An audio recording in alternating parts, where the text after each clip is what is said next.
Hello, you're watching France 24. These are the latest world headlines at 6 a.m. Paris time.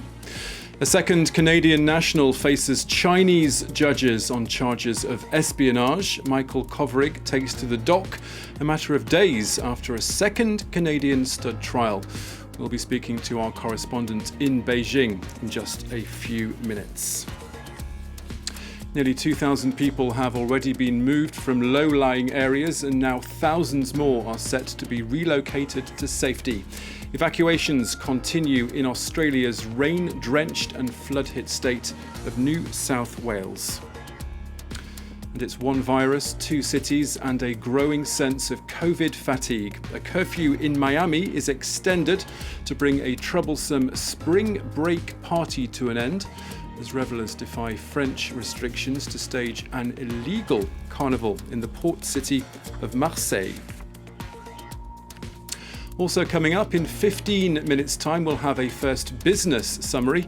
And today we're looking at how COVID-19 has left the clapperboards quiet and the cameras switched off at one Moroccan film studios.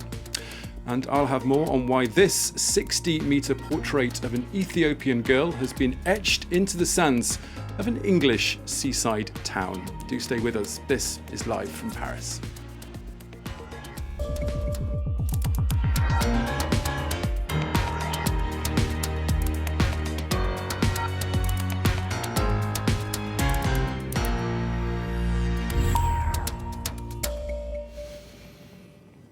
For the second time in the space of 4 days, a Canadian national has stood trial in China, accused of spying. This Monday, it was the turn of Michael Kovrig to take to the dock. He was arrested 2 years ago, along with Michael Spavor, who faced judges on Friday. The pair were detained shortly after officers arrested the CFO of Huawei. For more, we can bring in our correspondent Charles Pellegrin, who's covering proceedings for us in the Chinese capital, Beijing. Charles, you're outside the courthouse. Just what have we seen so far?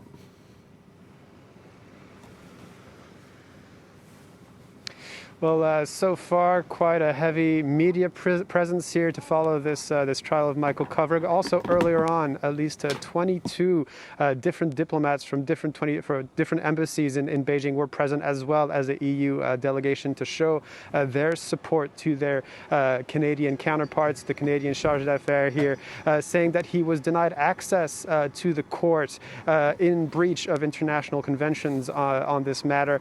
He said that the court said that this was not this was actually a case of national security, so that's why the trial is happening behind closed doors. So quite a lot of heavy presence here. To know more about the fate of Michael Kovrig, which seems very much tied to the fate of Meng Wanzhou, the chief financial officer and daughter of Huawei founder, who was arrested just a few days before him in Vancouver on charges of bank fraud, and is awaiting extradition towards the United States. Now, Charles, we're still waiting for a verdict to be delivered from Friday's proceedings concerning Michael Spavor, but perhaps you could give us a little more context as to just how we got here.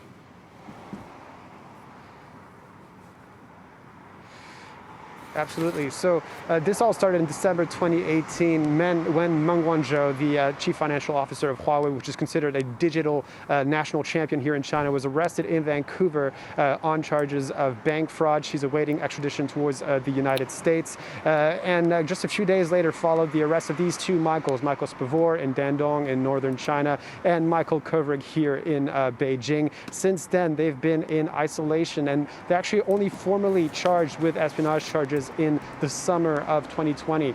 And they've been in isolation for most of that time, with only 1 month, one consular visit every month. And often that consular visit was done virtually because of COVID-19 restrictions. So what can happen now? There's a very high conviction rate in the Chinese justice system, over 99%. This ultimately also because the Chinese Communist Party controls the courts here. So a conviction on these espionage charges is more than likely to follow follow, even though we still don't have a verdict on Michael Spaver's case from Friday. But this conviction could also lead to further down the road an expulsion from China. So this still gives a lot of a margin of maneuver for the Chinese authorities here in what is called a case of hostage diplomacy. Okay, Charles Pellegrin, thank you very much.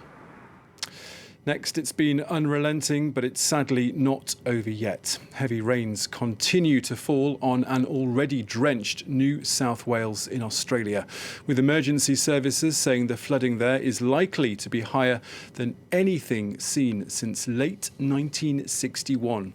Yet more evacuations are taking place a day after Sydney saw nearly 111 millimetres of rainfall, making Sunday the city's wettest day of the year. Prime Minister Scott Morrison has called the whole situation very, very serious. Let's listen now, though, to what the New South Wales Premier has been saying.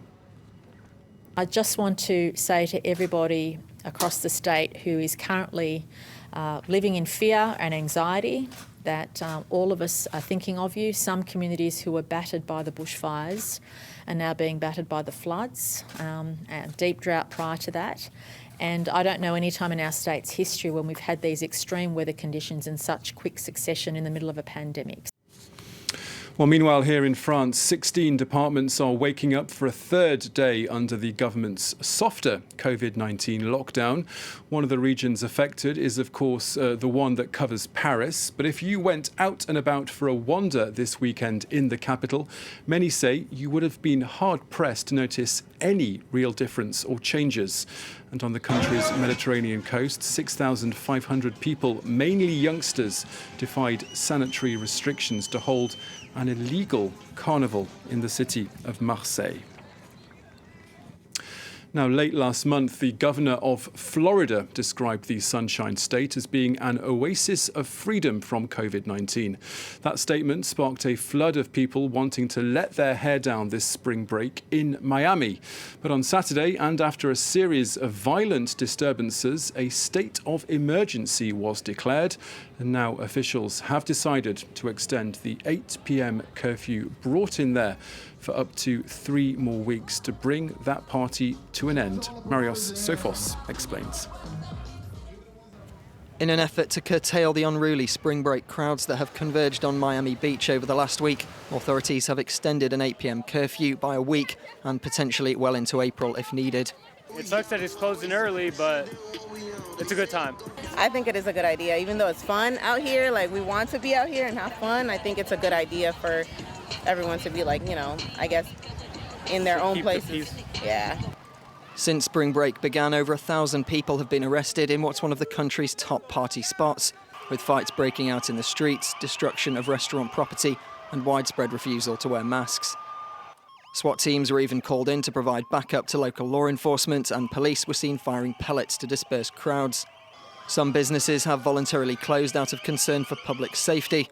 On Sunday, Mayor Dan Gelber told an emergency meeting of the City Commission that all manner of out-of-town and out-of-state partygoers were filling the streets, and not just the usual influx of college students. Many Miami Beach locals took to social media to blame out-of-towners for the chaos. Some are also pointing the finger at Florida Governor Ron DeSantis, who on February the 26th called the state an oasis of freedom from coronavirus restrictions. The chaos has come at a time when the surrounding county is recording 1,000 new COVID-19 infections and 50 to 100 hospitalizations a day. It's time now for a look at some other world news this hour. The Brazilian president has been blowing the candles out on his 66th birthday cake, with Jair Bolsonaro using the occasion to criticise coronavirus restrictions. The far-right leader has likened those mayors and governors who've brought in tighter measures to tyrants. Bolsonaro says the negative economic impact of lockdowns is worse than the virus itself. Fresh anti-coup demonstrations are being staged across Myanmar, with activists putting the call out for convoys of vehicles to honk their horns in anger at the ruling generals. This after yet more protesters were killed by security forces over the weekend. In a separate development, an international consortium, including the French energy company EDF, has suspended plans to build a dam in Myanmar. And the British Home Secretary says the unrest seen in the western city of Bristol has been unacceptable. At least 2 police officers were injured and 2 police vans and a police station were attacked by demonstrators as a largely peaceful protest turned violent. Thousands turned out to voice their opposition to a new piece of legislation that will give officers greater powers to limit street protests. Next, he went, in his own words, to listen and learn. The US Defense Secretary made a surprise visit to Afghanistan this Sunday, Lloyd Austin's first to the war-ravaged country since he became Pentagon chief. Now, during his trip, he held talks with the president in Kabul, with the presidential palace releasing a statement to say that the 2 men discussed the inroads that are still to be made in ongoing peace talks with the Taliban. Charlie James reports. An unannounced visit to the site of America's longest war.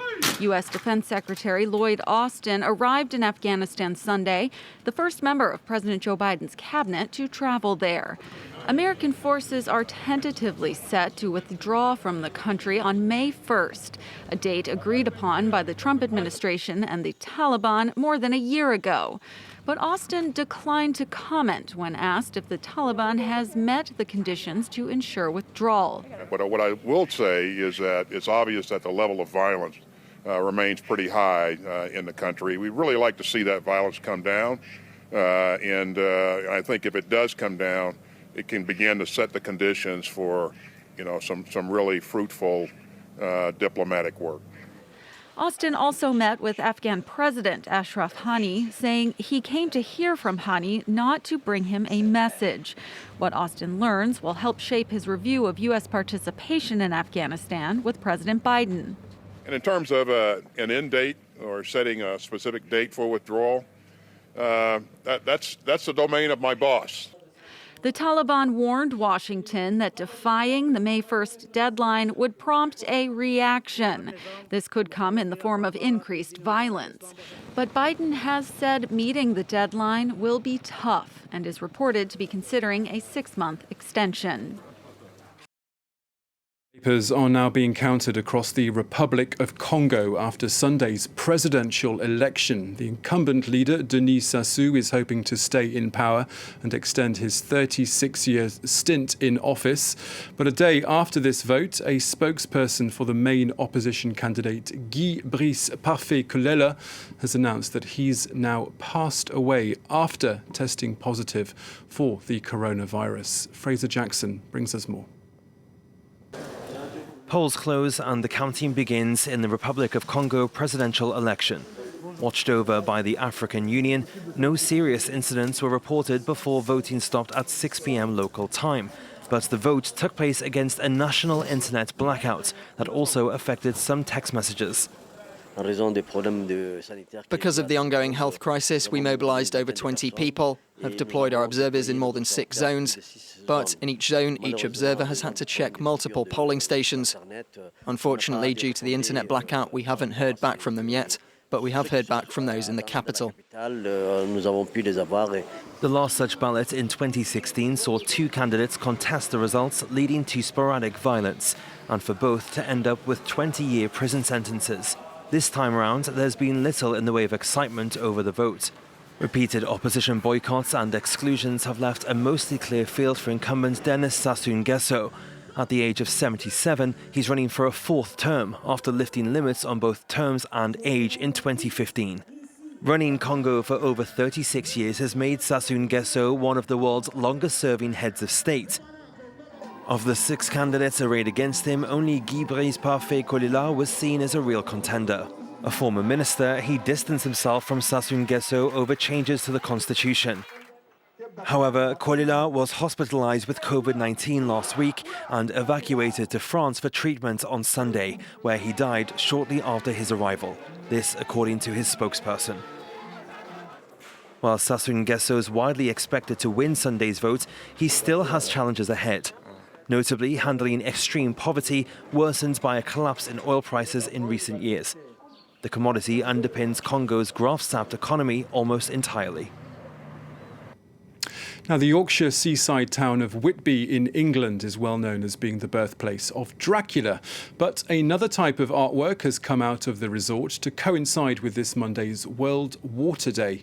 A 60-metre drawing of a girl called Ansha from Ethiopia has been etched into the sands there to draw attention to climate change and the impact that that can have on water stress. You're watching live from Paris here on France 24. These are the headlines for you this hour. A second Canadian national faces Chinese judges on charges of espionage. Michael Kovrig takes to the dock a matter of days after a second Canadian stood trial. Nearly 2,000 people have already been moved from low-lying areas, and now thousands more are set to be relocated to safety. Evacuations continue in Australia's rain-drenched and flood-hit state of New South Wales.